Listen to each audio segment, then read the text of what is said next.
Bismillahirrahmanirrahim. Assalamualaikum warahmatullahi wabarakatuh. Selamat siang, salam sejahtera bagi kita semuanya. Om Swastiastu, Namo Buddhaya, salam kebajikan.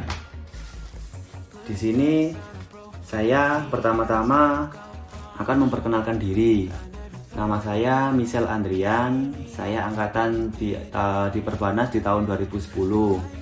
Saat ini saya bekerja di PT Graha Sarana Duta dengan posisi di Account Manager di area 5 di divisi Transportasi Manajemen Service. Nah, di sini saya dapat 8 pertanyaan dari teman-teman Perbanas yang mungkin nanti bisa membantu teman-teman Perbanas ini dalam mengambil konsentrasi atau memilih jurusan sesuai dengan passion yang teman-teman nanti harapkan. Baik, untuk mempersingkat waktu, pertanyaan pertama yaitu ada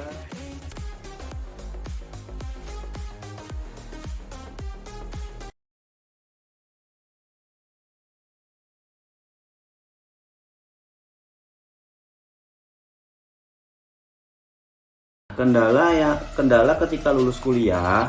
Sebenarnya kendala ketika lulus kuliah itu sama teman-teman yang baru lulus kuliah dan yang memilih untuk berkarir, dari mencari lowongan pekerjaan, entah itu dari online, dari teman-teman yang sudah bekerja duluan. Nah, itu saya meminta informasi apakah ada lowongan. Ya intinya mencari lowongan kendalanya. Ya, untuk saya sendiri syukur alhamdulillah saya lulus dapat SKL, saya pergunakan untuk melamar di PT Astra Internasional Tbk. Alhamdulillah saya diterima di sana dan saya mulai berkarir selama 2 tahun di PT Astra Internasional Tbk. Nah, untuk kendala mulai berkarir itu yang pertama itu saya harus belajar produk yang saya akan jual, karena di sana saya diposisikan di sales eksekutif.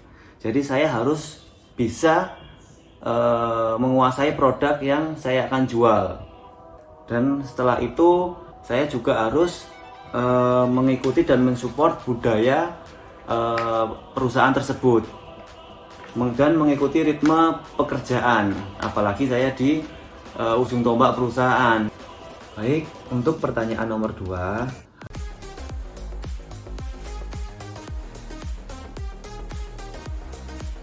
Pertanyaan nomor 2, hal apa yang membuat narasumber menemukan bidang yang benar-benar ingin ditekuni?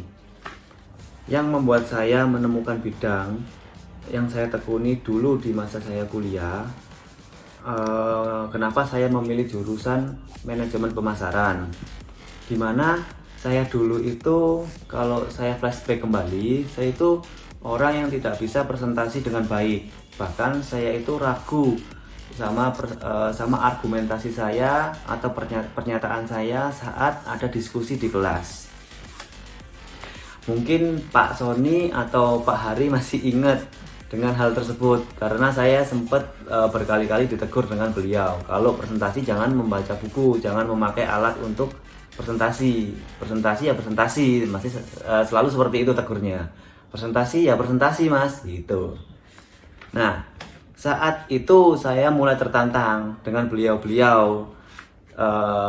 Saya mencoba untuk belajar untuk presentasi dengan baik, dimana presentasi ya namanya presentasi tanpa membaca alat tulis. Nah, syukur alhamdulillah saya bisa menyelesaikan tantangan Pak Sony sama Pak Hari. Saya bisa presentasi dengan baik, saya bisa diskusi dengan baik. Saya sempat sebagai orang yang aktif juga saat ada perkuliahan pemasaran. Nah, di situ saya menemukan passion saya.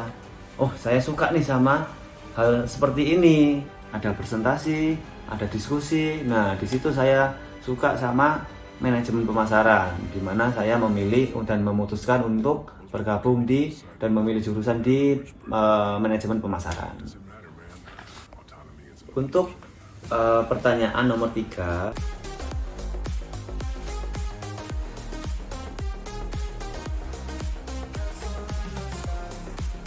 itu bagaimana tips memilih konsentrasi. Tips dari saya, kenali apa yang teman-teman mau pilih konsentrasinya, dan coba sesuaikan apa yang teman-teman pilih sama passionnya teman-teman, entah itu di bidang manajemen pemasaran, keuangan, perbankan, atau MSDM. Semua jurusan itu baik, tinggal teman-teman mau menekuni dan menuntaskan hingga akhir. Jadi coba teman-teman sesuaikan dulu passionnya teman-teman itu di mana. Kalau seumpama passionnya teman-teman ini ada di pemasaran, ya masuklah ke pemasaran itu. Kalau seumpama teman-teman itu lebih suka ke keuangan, masuk di keuangan gitu. Dan jangan lupa selesaikan sampai selesai. Pertanyaan nomor 4.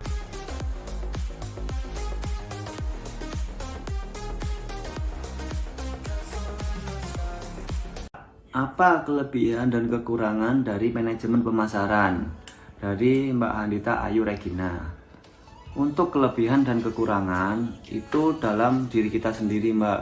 Mau mengikuti perkuliahan itu dari awal sampai akhir atau tidak. Karena di perkuliahan itu, di semua jurusan itu tidak ada yang namanya kelebihan dan kekurangan. Semuanya itu melengkapi di sebuah perusahaan nantinya. Nah, jadi menurut saya itu kekurangan dan kelebihan itu tidak ada, Mbak. Untuk pertanyaan nomor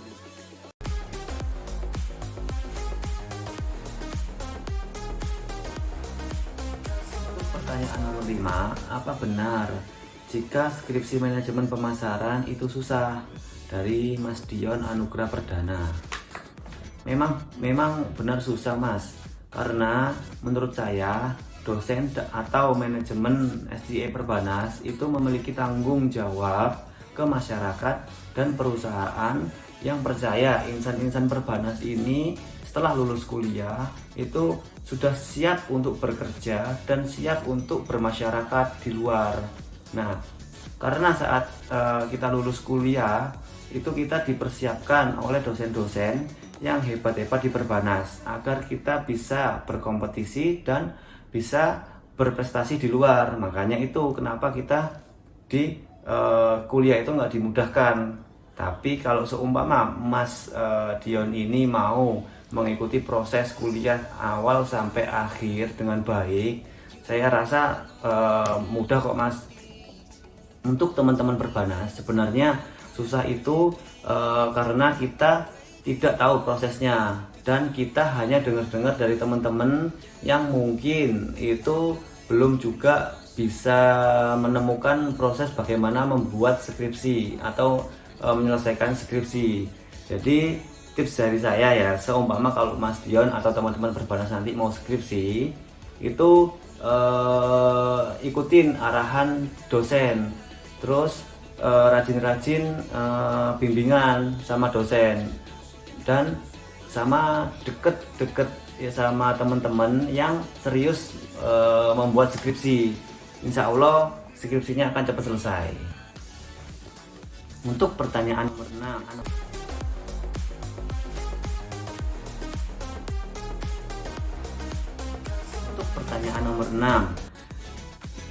6, untuk pemasaran apa saja yang dipelajari dan apakah akan banyak presentasi?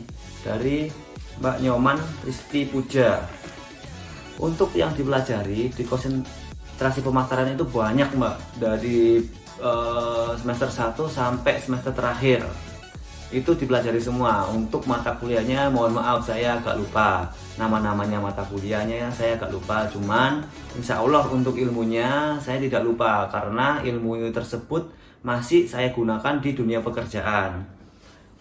Benar, untuk presentasi itu di dunia pemasaran itu lebih sering presentasi. Karena kenapa? Karena rekan-rekan dosen itu menyiapkan mahasiswanya itu untuk siap dalam berkarir nanti di dunia pekerjaan. Sehingga teman-teman Perbanas nanti kalau sudah keluar, sudah lulus di Perbanas itu sudah mempunyai percaya diri karena sudah pernah dilatih untuk presentasi. Itu untuk pertanyaan nomor 6. Selanjutnya pertanyaan nomor 7.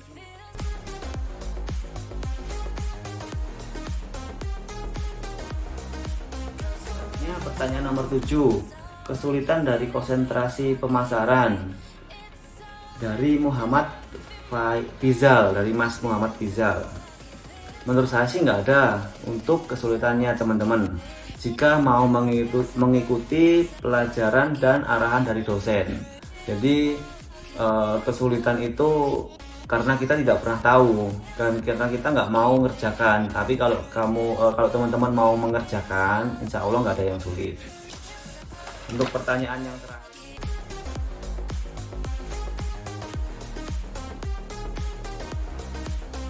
Untuk pertanyaan yang terakhir itu ada dari Mbak Aisyah. Bagaimana cara paling efektif menghindari rasa bersalah mengambil konsentrasi pas sudah setengah jalan, meskipun sebelumnya sudah mantap akan mengambil suatu konsentrasi? Ini pertanyaannya agak horor. Karena kenapa? Apakah ini sudah dijadwalkan kok sampai pertanyaan seperti itu mau keluar di pertengahan jalan? Menurut saya janganlah. Karena kenapa? Jika itu terjadi, yang pertama pasti kuliahnya akan molor dan waktunya teman-teman itu akan terbuang dengan sia-sia. Jadi menurut saya, jika teman-teman sudah menetapkan konsentrasi yang sesuai passion kalian, yang sesuai kalian harapkan, yang sesuai kalian inginkan, geluti sampai akhir. Jadikan sebuah tantangan itu prestasi nantinya. Sekian dari saya.